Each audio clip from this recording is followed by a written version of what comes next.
Hello dear El Paraiso Verde fans, great to have you back here at the Madonna Wood in El Paraiso Verde. It's a wonderful day today. We have spring here as you're freezing back there in Great Britain and in the northern half of this planet. We have it wonderful warm and it's just gorgeous weather. And my special guest from Great Britain today is Keith. Keith, how are you doing? I'm good, thanks, yeah. It's good. Keith, you come from Great Britain. Yes. How great is Great Britain these days? Not very. Not very. So why is that? Oh, that's a whole issue itself, you know. Could go on for hours about this, but like Germany and a lot of European countries, it's just been ruined. We've got a socialist party in now that's just been in since the summer. That was a final straw, the straw that broke the camel's back for me. I just decided I couldn't live in Great Britain anymore. So I have great memories of Great Britain. I was there when Jimi Hendrix played, and I was in Piccadilly Circus with those sweet velvet jeans, very tight, very tight. You could hardly squeeze in, and then with all these, like, how do you say, bells or whatever they call them. Flares. Then I had a Jimi Hendrix t-shirt. This was a good old, I don't know, I was about 15. So they were great days. The 60s were when Britain sort of... 60s? Yeah, 60s, yeah. Britain sort of got its act together after the war. It suddenly became good again. And 70s weren't so good. The 80s were okay, but the country's been in a steady decline since then, and it's now going downhill rapidly, in my opinion. Okay. Well, I did see, when I see pictures of London, it looks like Istanbul, or it could be anywhere. Pakistan, you name it. 35% of the population is now either British or Irish, so in comparison with 98 about in the 60s. Wow. So okay, so that's a different Great Britain. So, and what you said, the final straw was the new government, or what was really the point where you said, that's it, I'm going to leave Great Britain? Well, the previous government, to be honest, weren't very good. But this one, they came in and they've got off to a bad start. They're very unpopular already. They claim to be for the working people, for the working class people, and they're nothing of the sort. For example, old people in the country, if you're over 65, you used to get a winter fuel allowance of £70 a month to help you with your winter fuel bills. They'd only been in power about 3 weeks and they stopped that. So old people, especially the ones who don't have a lot of money, are really going to miss that. It doesn't affect me, but it does affect a lot of people. So they stopped that. Before the election, Keir Starmer was promising that he would scrap tuition fees for anybody who went to university. You were paying something like, maybe £7,500, £8,000 a year to go to university. And he was promising to scrap that. They've got in power, they've actually increased it to £10,000 a year. It's just the whole thing, all the promises before the election were lies. But that's international. It is international. I'm not saying it's uniquely British, it's international. They're all the same throughout Europe, these people. It's just politicians, it goes with the jobs, they lie. And so how did you learn about El Paraiso Verde? I retired about 10 years ago, and I was looking on a modest pension, and I was looking for a country where my pension would go a lot further. So that's when I first found Paraguay, 10 years ago, long before EPV.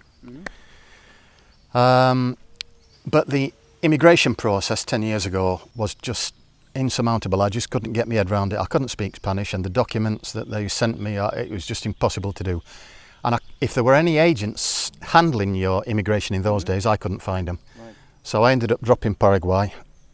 But I kept revisiting it every 2 or 3 years because I was still interested in leaving Britain. And about a year ago, when things really started getting bad, I just went back to it, and I found a documentary on YouTube by the Wandering Investor. I believe he's Canadian, is that correct? Or American? North American anyway. North American. I sat down and watched it. It was about an hour long. I wasn't interested in investing. It was just this place, and it just ticked every box. A self-contained community. And the most important thing for me, I know Paraguay is a safe country, it's certainly a lot safer than Britain. The most important thing for me, I think, is the fact that you've got security. It's a gated community with security.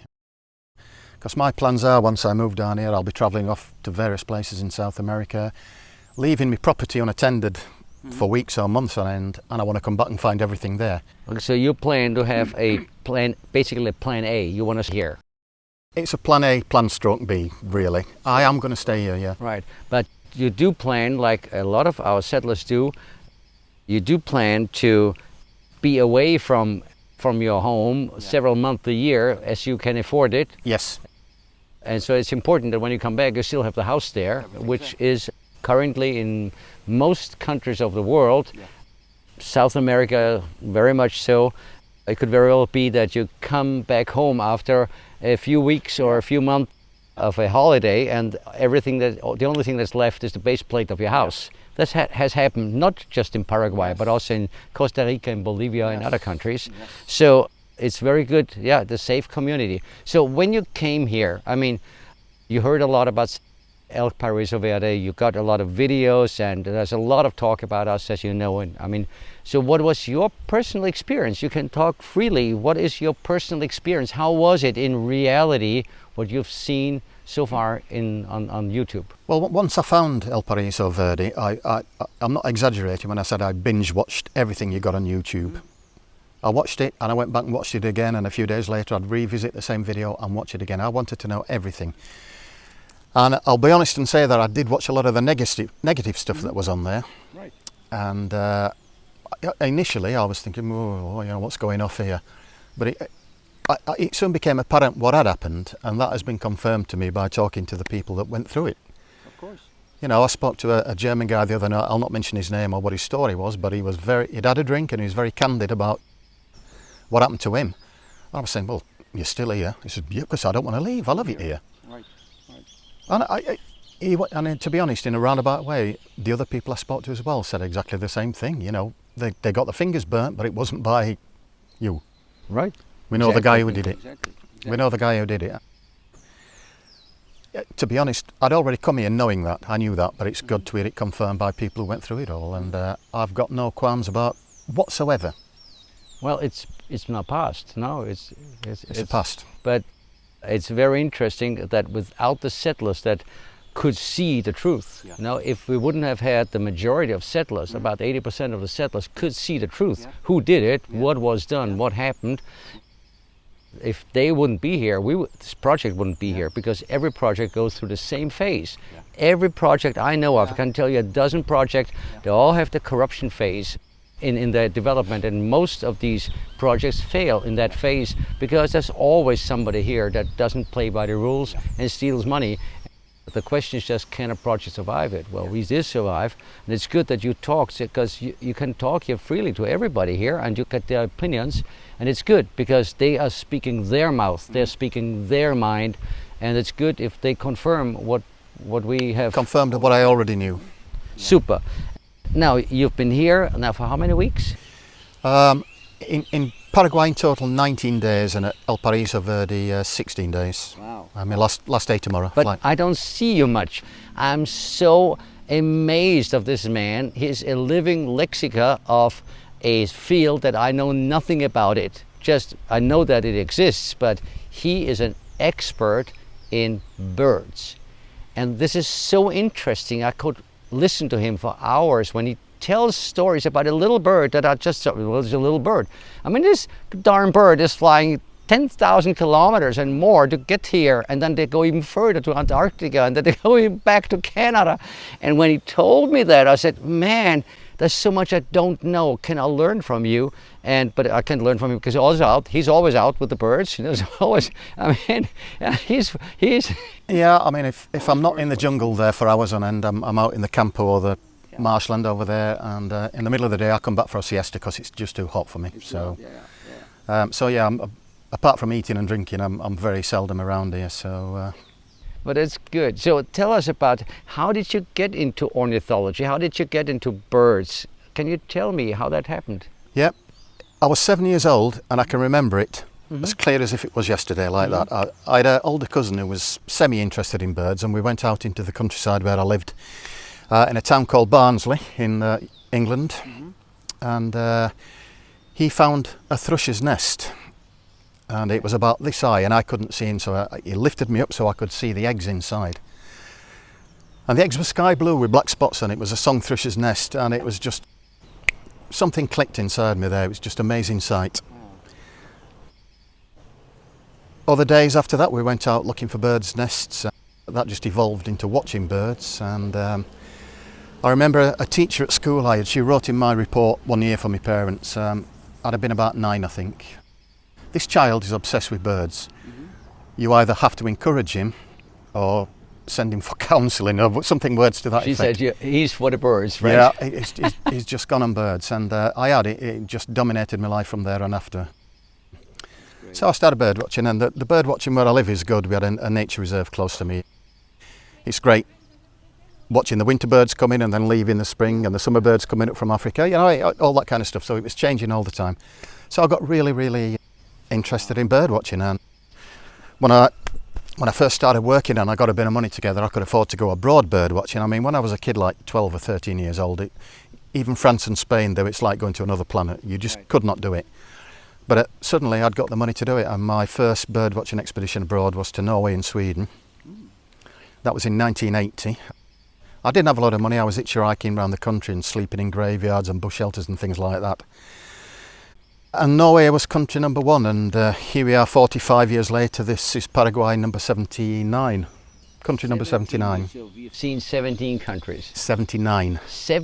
Just saying, 79 countries. Like this gentleman here has seen 79 countries, and he chooses to live in Paraiso Verde. That, I mean, if that is not a reference, nothing is. Well, of all the countries I've been to, my favourite prior to coming to Paraguay was Chile. It was a fantastic country, fantastic bird watching. And now I've seen Paraguay, that's rapidly becoming country number 1 for me. Here, as many of you already know, we are right next to a bird sanctuary, a United Nations bird sanctuary, because there's such a variety of birds. So actually you're in the right place, because the bird sanctuary actually moved a large part into El Paraiso Verde because we're not burning the grass. The Paraguayans, they like to burn the grass every year, and that's devastating. That's a catastrophe for the birds.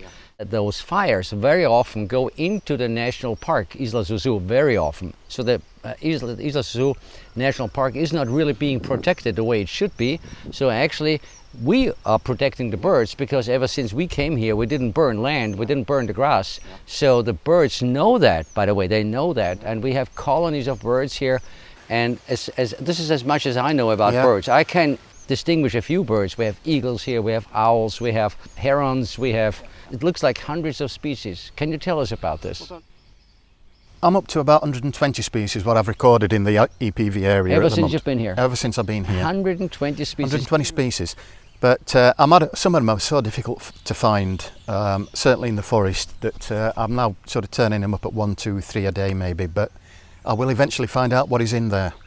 It's very difficult birding. You've got to be very patient, and you've got to keep going in there and trying again, and finally trying to get to know the bird calls and everything. But I'll get there. I reckon a conservative estimate for the birds in this area would be about 300.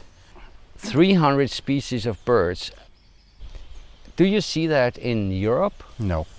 Well, for a start, South America is referred to as a bird continent. There's more species of birds here than any other continent, so you're off to a good start anyway. There's a lot of birds here. In Europe, it's the total for Europe is over 800 species, which is a lot less for countries like Colombia, which has got 1,800. But no, it's nowhere near as good as what South America is, Europe. But populations are declining in Europe all over now. Put it down to many different factors. Well, I noticed when I was a kid, I had a lot of birds. I mean, we had a garden with peaches and with apricots. There were birds. When in the morning when you got up, there was like several different species of birds, and they were everywhere. We didn't always like the birds because they were eating our apricots. But on the other hand, I mean, they were there. As I grew older over the decades, the first thing I noticed dwindling was the butterflies. Actually, the butterflies are gone. In Vienna, where there's no butterflies. We had like 20 different species of butterflies. When I was in school, you could identify, make photos or whatever. Like we had them there, you know. And the butterflies disappeared because of the chemtrails and because of the radiation from 4G and now 5G. And also the birds were less and less. And what I can see, birds are very sensitive. So it must be like hell for their ears or their sensory organs. Must be really bad, this 5G thing, because they are able to notice that. But if they have antennas out there where they can fly from Canada to down to Argentina, to Patagonia, and back up, which is like 20 or 25,000 kilometers. And as you told me, there's a bird that can fly from Alaska down to New Zealand in one go. I mean, Bar-tailed godwit, this one, yeah. This must be disruptive. And so here in El Paraiso Verde, we don't have any Gs, you know. You have a very weak signal when it comes to cell phones, and only 4G, there's no 5G. And we are taking care that we don't ruin the environment here with the radiation. And of course, the Paraguayan sky is clear. Now, we don't have any stripes, you know, that you are used to in Europe. So it's different. You know. I haven't seen anything while I've been here in Paraguay that would have a negative impact on populations of birds. I mean, even further down the food chain, I mean, the insects are all over the place, unfortunately. I've had a lot of bites in the forest, but I mean, you go in the forest, you're asking for it, really. So, but, you know, the place is just full of life, and if you've got plenty of insects, you're going to have plenty of birds that eat insects. Correct. Yeah, got plenty of... Swallows? No? You've got them, they're all over the place. Yeah, they're flying over us now. Different types, many different types. Hundreds of them. Well, I've identified 6 species already, and I think there's another one here that I haven't found yet. Okay. So the 6 species of hirundine, as we call them, but swallow-stew, yeah. And there's plenty of them as well. And I watch them when I go swimming in the lake. I lie on my back, and in the evening they come drinking. It's the only bird species that can fly and drink. No other species can do that. They fly and drink. Grab a mouthful and back up And again. my wife and I, we just lie in the water, and we are like surrounded by the birds, and they come down and they go zoop, like stukas, you know, zoop, and they drink. It's wonderful. And as I say, they're not only here, the species are not only here, but they're here in bulk as well. The common species, they're just all over the place. I mean, not everything is like that. Some birds are pretty rare. Like, I mean, the paraquet, the one I was telling you about earlier on this morning, it's over in the forest. You won't get hundreds over there. You maybe get 2 or 3 pairs, but they're still here, you know, and it can only support, like the owls as well. They'll probably be here in small numbers, but they're out there, they're in the forest. Probably if you venture out into the Isla Zuzu National Park, and we will do that once you're here, we can talk to the neighbors so that we can have expeditions. They're asking me, do you have people that are interested in watching the birds? And even people from the municipal institutions here, they want to start something like a scientific, kind of like scientific tourism. That's what they call it, scientific tourism. So if you are an ornithologist, he might call and come here and let's start some tourism. Let's investigate, let's research these birds. Maybe we can help them to repopulate. We had flamingos here. The very first year we had some flamingos here, but of course they retracted. They're very shy. They retracted from the settlement area, but I'm sure out there in the Isla Zuzu you may find them, no? Well, I mean, as I said earlier on, I've been all around the world bird watching. I've met loads of bird watchers, and I know loads of bird watchers back home who travel around the world bird watching. I don't know anybody who's been to Paraguay. Why? What a fantastic place for birds, and I just don't understand why it's so, I wouldn't say unpopular, but neglected is a better word. Why is it neglected, you know? I don't know. It's just, it's one of these beauties that people just don't see anymore. So what goes on in your mind and in your heart when you're making these photos, when you're with the birds? I'm not a bird photographer.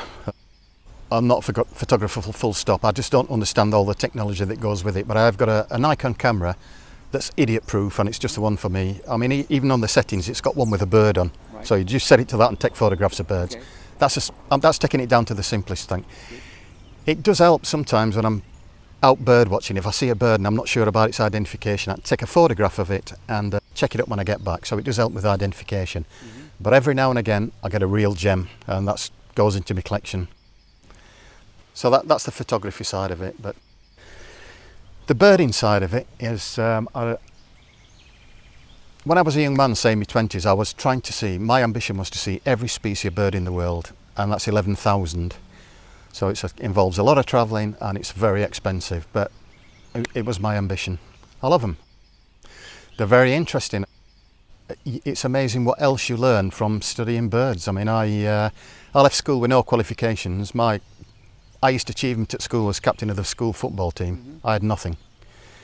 But you know, out of birds now, you understand geography, geology, ecology, insects, politics, languages. It all comes from bird watching, because you know you pick it up as you're doing your bird watching. If you do what you love, where your heart is, then you will learn a lot of things. Learn a lot of stuff. Right. We can hear them right now. So what happens when you go into the forest? Do you have the feeling that the birds are talking about you? They see you? Do they think they're...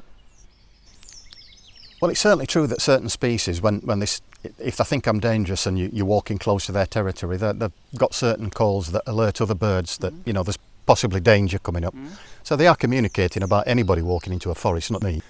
So here's Keith, you know? Yeah, well, they should know me by now. I'm in there every day, like, but yeah, so they'll communicate in a call to the other members of the same species, potential danger, but other birds also know that call, so other species, you know, they're on the alert that there could be danger. Obviously, there isn't any danger. Right. But they do communicate with each other. Yeah, I just noticed the animals are listening to us, because when I was talking about butterflies, some butterflies came around. So it's very interesting how we are all connected. Somehow we are all connected. It's wonderful. So yeah, it's a paradise here. It's not just for birds, but it certainly is for birds, and it's important to me because I spend so much time bird watching. I just want to walk outside my front door and it's there in front of me, as it is here. Yeah, it's a short walk to, you know, there's so many different habitats here. We've got the natural remnant of jungle over there, which is fantastic. We've got the marshlands over this side, the wetlands. We've got the campo where the cattle are, the ranch lands. We've got this here. Yeah, you've got the lot, and it's right on my doorstep, or will be when I move here. Yeah. So it's good. So you're going back to Great Britain tomorrow. Just whatever, handle your things.